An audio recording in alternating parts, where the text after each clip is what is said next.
Aujourd'hui, nous allons vous entretenir par rapport aux verbes et aux formes. Nous constatons souvent sur les épreuves des exercices qui nous demandent de passer d'une forme à une autre. Comment faire ces exercices et avoir tous les points? Il ne faut rien rater. Ramasser tous les points gratuitement.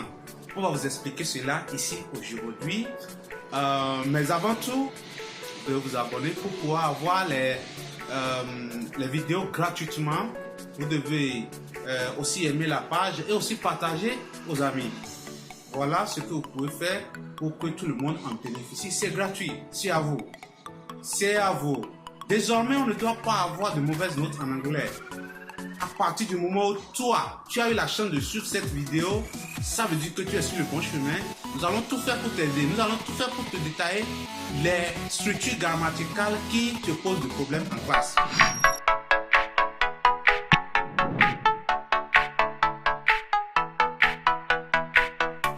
Nous allons expliquer comment reconnaître les verbes pouvait nous permettre de faire facilement les différentes formes.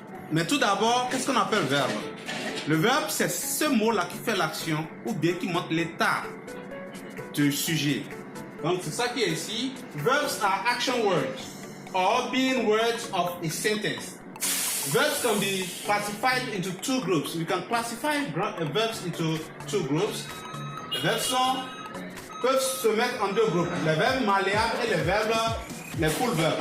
C'est-à-dire auxiliary or modal verbs. C'est un mélange ici. Il y a les auxiliaires et les verbes modaux qui sont ensemble ici parce qu'ils ont les mêmes caractéristiques. Pourquoi? Quelles sont ces caractéristiques-là?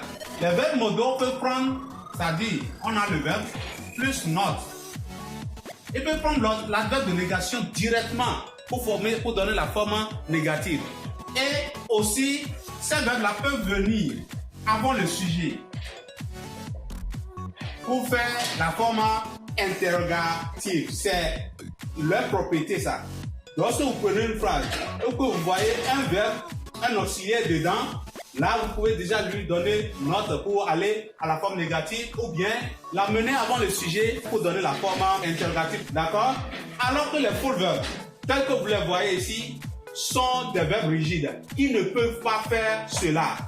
Il y a un tapis qui se fait à ce niveau-là. Quand vous regardez la phrase, vous regardez dans la phrase, qu'est-ce qui se passe dans cette phrase-là?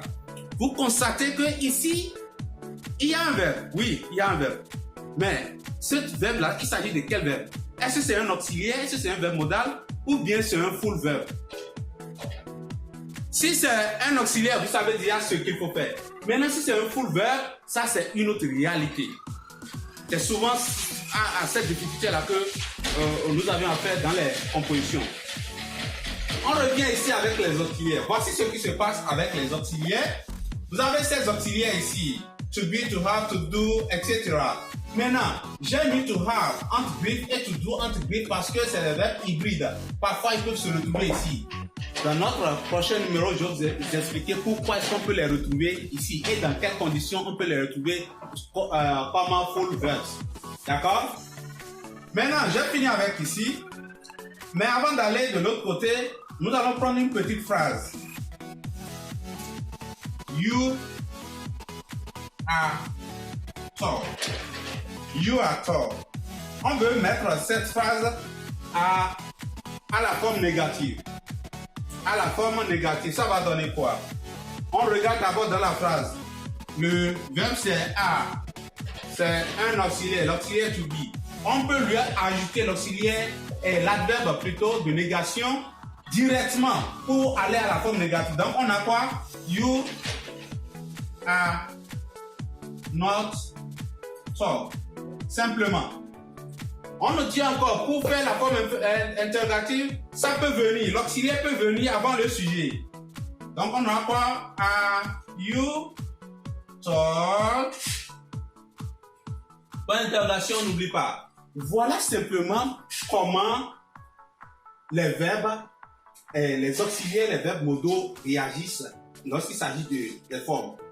C'est des verbes faciles qui peuvent prendre note et qui peuvent prendre aussi, qui peuvent venir aussi avant le sujet.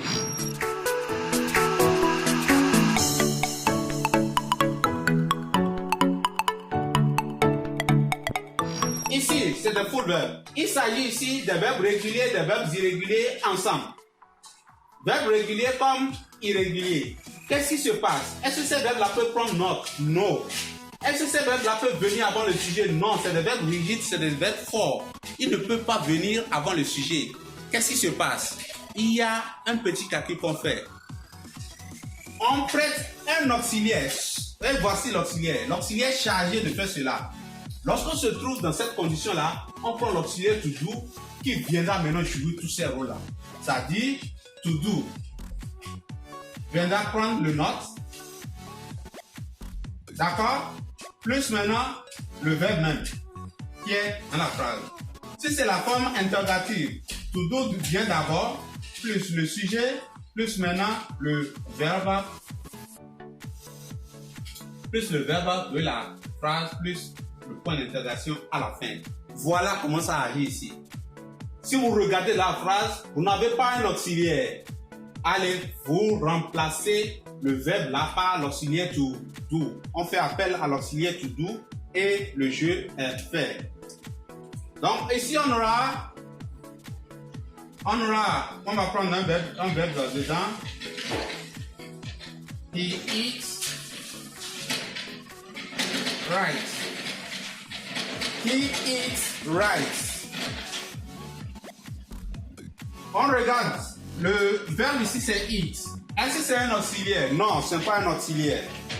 Est-ce qu'il peut prendre not? Non. Est-ce qu'il peut venir avant le sujet? Non.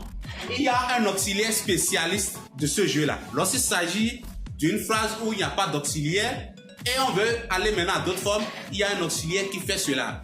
Et c'est quel auxiliaire? C'est l'auxiliaire to do. On garde ça en tête. C'est l'auxiliaire to do qui se charge de cela. Donc on aura quoi ici?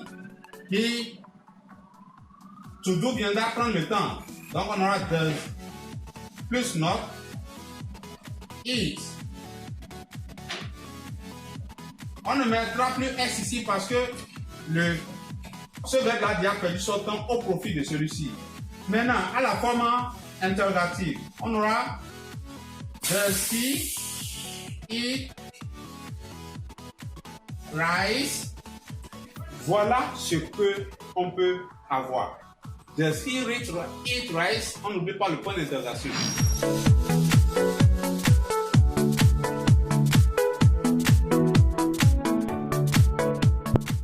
Nous avons des phrases au tableau que nous allons essayer de mettre à la forme négative et à la forme interrogative. Rappel, comment se fait la forme négative avec un auxiliaire? On ajoute juste l'adverbe de négation not à l'auxiliaire. On lui colle not et puis on s'en va. Comment faire la forme interrogative? On amène l'auxiliaire avant le sujet et à la fin on met le point d'interrogation. Maintenant, lorsqu'il ne s'agira pas d'un auxiliaire, qu'est-ce qu'il faut faire? On ramène to do. L'auxiliaire to do dans la phrase qui viendra jouer le rôle de l'auxiliaire. C'est-à-dire qui viendra prendre not et qui peut aussi venir avant le sujet pour donner la forme interrogative. Tout de suite, nous allons au tableau. Vous pouvez mettre pause pour faire l'exercice vous-même. Vous voyez? Et voir avec moi. Et là, au fur et à mesure que nous évoluons, vous allez voir que cela vous deviendrait très facile. Donc, qu'est-ce qu'on fait? On cherche le verbe. Ou bien, allez, on va au tableau. He is a student. Quel est le verbe ici? Is. C'est un auxiliaire ou bien c'est un verbe régulier? Un full verbe. Moi, je peux dire que c'est un full verbe. C'est vrai ça? Non, c'est un auxiliaire. C'est l'auxiliaire to be. D'accord? Donc, on a l'auxiliaire to be. Donc, c'est un verbe qui peut prendre note facilement. Donc, on aura quoi? He is not a student. Voilà. Deuxième phrase. We clap for him. On identifie le verbe. Clap. C'est ça qui fait l'action. Clap. We clap for him. Clap. Est-ce que c'est un auxiliaire? Non. C'est un verbe régulier. Et là, on veut l'amener à la forme négative. Est-ce que ça peut prendre note? Donc, l'auxiliaire to do viendra ici. Donc, on aura we excuse me, we do not clap, tel que on l'a donné là-bas. Number 3, they have seen it. They have seen it. Donc le verbe ici c'est have seen, have seen. Ok? Là déjà il y a déjà un auxiliaire. Donc on ajoute juste not à l'auxiliaire. They have not seen it. Simple. Number 4. Ali goes to school. Ali goes to school. Le verbe ici c'est to go. C'est un auxiliaire? Non. C'est un verbe réduit. C'est un verbe ordinaire. Donc qu'est-ce qu'on fait? To do vient dans la phrase. Ali does not go to school. Ici, il n'y a plus ES parce que to do a déjà pris ses caractéristiques. Voilà encore les dangers qui nous attendent. Il faut savoir que to do prend le temps du verbe et le verbe va à la forme à l'infinitif sans tout. Donc ici, le 5. You dance well. You dance well. On identifie le verbe dance. Est-ce que c'est un auxiliaire? Non. Donc, to do doit venir dans la phrase. You do not dance well. Okay. Number 6. You are busy. You are busy. Le verbe ici c'est are. D'accord? C'est un auxiliaire, bien c'est un full verb. Un auxiliaire. You are not busy. On peut lui ajouter l'auxiliaire et l'adverbe de négation. Ici, à la forme interrogative. He is a student. On me pose une question, regarde. Est-ce qu'il y a un auxiliaire? Oui. L'auxiliaire vient avant le sujet, simplement. Is he a student? Point d'interrogation, n'oublie jamais. Number 2, we clap for him. Est-ce qu'il y a un auxiliaire dans la phrase? Il n'y a pas un auxiliaire. Donc, l'auxiliaire responsable ici, c'est do. Do plus le sujet. Do we plus le verbe sans tout. Clap for him. Point d'interrogation, n'oublie jamais. Point d'interrogation. They have seen it. Est-ce qu'il y a un auxiliaire? Oui, to have. Donc, on a l'auxiliaire là vient d'abord. Have they seen it? Point d'interrogation. Number 4. Ali goes to school. Est-ce que le verbe est un auxiliaire? Non, c'est un full verbe. Donc, l'auxiliaire qui est responsable ici, c'est quoi? Do. Et c'est par rapport à qui? À Ali. Donc, ça devient does. Does Ali go to school?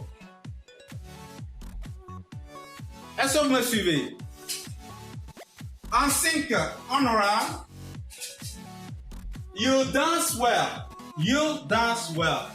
You dance well. D'accord? Est-ce qu'il y a un auxiliaire? Non. Donc, l'auxiliaire responsable ici, c'est quoi? C'est to do. Do you dance well? Number 6. You are busy. Ici, il y a un auxiliaire? Oui, il y a un auxiliaire. Donc, l'auxiliaire vient d'abord. Are you busy? Are you busy? Question mark.